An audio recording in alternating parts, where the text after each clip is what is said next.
স্বরাষ্ট্রমন্ত্রী দেখছেন না, উনি খালি ডায়লগ শিখছে, এটা সংবিধানে নাই। তেলের পাম্পে মোটর সাইকেল গাড়ির সিরিয়াল, আর নেতা বলতেছে পর্যাপ্ত পরিমাণে তেল আছে। বাপরে বাপ, নতুন দেশ, নতুন নির্বাচন, নতুন সরকার, নতুন ইতিহাস।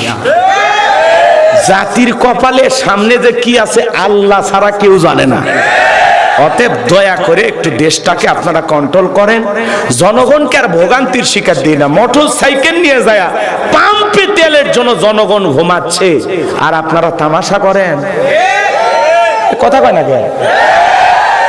জনগণ যায় পাম্পে, দেখছেন না ভিডিও, তেলের পাম্পে সিরিয়াল দিয়ে যুবকেরা মোটর সাইকেলের উপরই ঘুমাচ্ছে।